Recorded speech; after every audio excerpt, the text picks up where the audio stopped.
I'm going to explain an American film called Bubble Boy. Spoilers ahead. Watch out and take care. A boy named Jimmy Livingston is born with no immunity whatsoever. Even a little germ can kill him, so he has to be kept in isolation. He cannot touch anything without it being decontaminated. Hence, he will have to live inside a bubble-like plastic sphere for all his life to survive. His mother, Mrs. Livingston, is overprotective of her son. Until he was 4 years old, he wasn't even allowed to come home. However, after he turned 4, she and Mr. Livingston bring the little boy home in his bubble.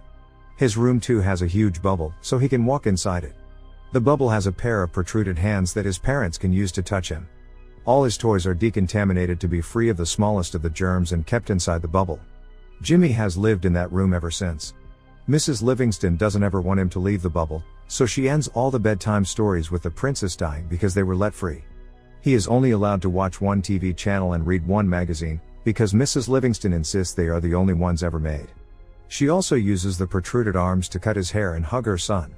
Mrs. Livingston is an extreme nationalist, so she teaches Jimmy only the things she thinks are reasonable and forces her ideas on him. However, poor Jimmy doesn't know better, so he goes along with it. Everyone in the city knows about the unique Bubble Boy, but it doesn't work to his advantage. Instead, the neighbor kids wrap themselves in plastic wrap and make fun of Jimmy outside his home. Mrs. Livingston chases them away frequently. The only food Jimmy eats is homemade. A decontamination system has been placed in a plastic tube, where Mrs. Livingston places his food to kill the germs before Jimmy can fetch it. Jimmy is now 16 years old. He narrates that he grew up like any other kid and is happy when he gets an electrical guitar instead of a car.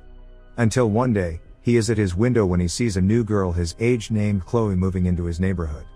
He has grown to like the girl, but cannot do anything about it. More so, he doesn't know anything about love or girls. His mother senses his infatuation, and recites the story to Jimmy about a boy who died because he touched the next door whore.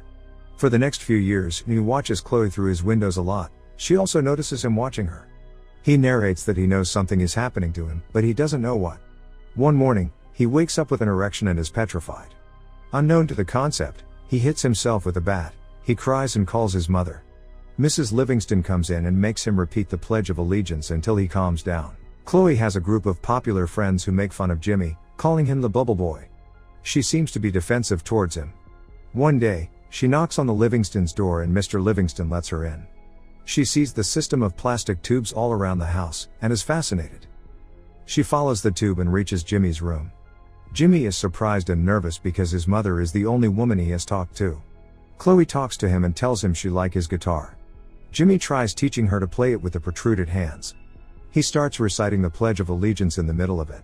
Starting that day, the two hang out together every day. Mrs. Livingston doesn't like their friendship, but cannot do anything about it. A montage of them spending time together follows. She gives him a guinea pig inside a ball for his birthday, and even brings kids inside his room for Halloween. One night, on her birthday, a drunk Chloe sneaks inside Jimmy's room through the windows. She tries getting inside the bubble, claiming she cannot stay away from him anymore. However, she passes out before she can go in. The scene cuts to Chloe's prom night. Her perverted boyfriend, Mark, comes to pick her up and Jimmy is devastated. Mark offers Jimmy a cigarette but he doesn't know what it is. One night, Jimmy sees Mark and Chloe make out through his windows. The very next day, Chloe comes into Jimmy's room and shows him her engagement ring. Mark had proposed to her to marry him. Their marriage is this weekend at Niagara Falls, and she has come to inform Jimmy. Jimmy is disappointed but doesn't show it in his face. She has also brought him a gift, which she keeps inside his decontamination tube, but Jimmy ignores it. Instead, he gives her the guinea pig back and asks her to go away. Chloe leaves with tears in her eyes. Later, Jimmy opens the gift and sees it as a snow globe with "I love you" written inside. Surprised, he screams her name and decides to go to Niagara Falls to stop the wedding. He works hard to make himself a portable bubble shield, and is finally successful. Then, he sneaks out of the house without his parents knowing. Jimmy is happy to be running for the first time. He reaches the bus station and asks the person there for a bus ticket. However, Jimmy has forgotten to bring any money. Distressed, he tries to cross the road, when he is hit by a bus. He goes flying to the ground, but his bubble saves him. The people from the bus come out and offer to give him a ride. Jimmy happily accepts it, but he gets to know that the people are part of a religious cult. When he points it out, they angrily throw him out of the bus. The cult group reaches their destination, where their leader announces a round man inside a globe to be the savior sent by God. The group realizes that Jimmy was their savior, and sets off to look for him to take him out of the globe. Meanwhile, Jimmy meets a biker named Slim. Jimmy tells him about the love of his life marrying someone else. Slim is impressed, and in turn tells him of his old girlfriend who he still loves named Wildfire. He then offers Jimmy a ride, and both of them make their way to Niagara Falls. At home, Mrs. Livingston finds Jimmy missing and freaks out. Mrs. Livingston and her husband set out to look for Jimmy, because the police would only do it after 24 hours of the disappearance. Elsewhere, Slim and Jimmy reach Vegas and stop to rest. They have a lot of fun at a casino, but Jimmy only has 2 days before the wedding. So, he leaves Slim at the club, steals a scooter, and runs away in it. After traveling for a while, Jimmy comes across his parents' car, who tries to stop him from running. In a hurry, Jimmy gets into an accident. But thankfully, his bubble bounces him into a running train. He escapes his mother but is now trapped in a train with talents from a freak show. The freaks tell him about their boss, Dr. Freak, who keeps them captured and uses them in his freak show. Jimmy meets Dr. Freak, who happens to be a dwarf. He accidentally throws the man to the ground with his bubble, and frees the other freaks. Then he continues his way to Niagara Falls. But he can hardly use a scooter anymore, so he goes to a restaurant to ask someone for a ride. There, a bunch of police officers bully a man named Pushpop. When Jimmy tells them he has no immunity, they assume Jimmy has a contagious disease, and run away from the place. The restaurant catches on fire in the chaos, and Pushpop offers Jimmy a ride. He also agrees to take him to Niagara Falls. Somewhere else, Mrs. Livingston reaches Dr. Freak, who tells her that Jimmy is going to Niagara Falls. Furious, she calls Chloe and yells at her for making Jimmy run away. As she talks to Dr. Freak, the freaks outside steal her car. Pushpop and Jimmy are on their way, when they hit a cow in the middle of the road. Pushpop is distressed because, in his religion, cows are a symbol of God, but following his mother's word, Jimmy tells him that his religion is false. This offends Pushpop, so he leaves Jimmy on his own.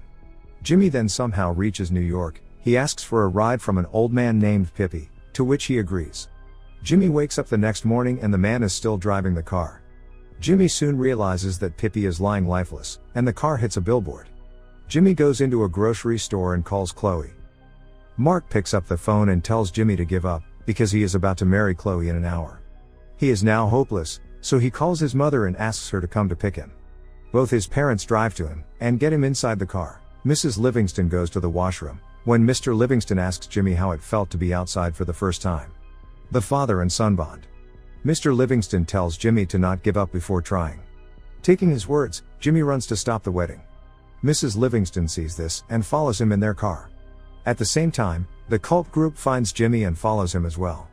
Slim, with his biker friends, comes to rescue Jimmy too. Slim locks eyes with Mrs. Livingston, who happens to be his old love Wildfire. Turns out all of them are driving on a plane's runway. A plane takes off and Jimmy gets on board with an old pilot. They fly to Niagara Falls, but the plane crashes, making Jimmy fall into the waterfall. Thankfully, his bubble doesn't let him drown. He somehow manages to get out of the water and rushes his way to the wedding. Chloe and Mark are in the chapel, saying their vows, when Jimmy enters the church, claiming his love for her. Seeing this is his last chance to persuade Chloe, he puts his life in danger, and tears his bubble open to kiss her. However, just after it, he falls unconscious. As Chloe tries to wake him up, Mr. and Mrs. Livingston arrive there too. Mrs. Livingston mourns her son's death, when Mr. Livingston asks her to tell everyone the truth. Mrs. Livingston embarrassingly reveals that Jimmy doesn't have any condition, and he suddenly wakes up. It turns out that she had lied to him to keep him away from the evils of the world for all these years. Jimmy is shocked, but forgives his mother when she claims she did it to protect him. He finally embraces Chloe as everyone claps. Cut to a few months later. Chloe and Jimmy are getting married. Everyone he met during his journey is at the wedding. Mr. Livingston, Mrs. Livingston, and Slim are now a throuple. The movie ends as we see Jimmy and Chloe drive away in a car to their honeymoon.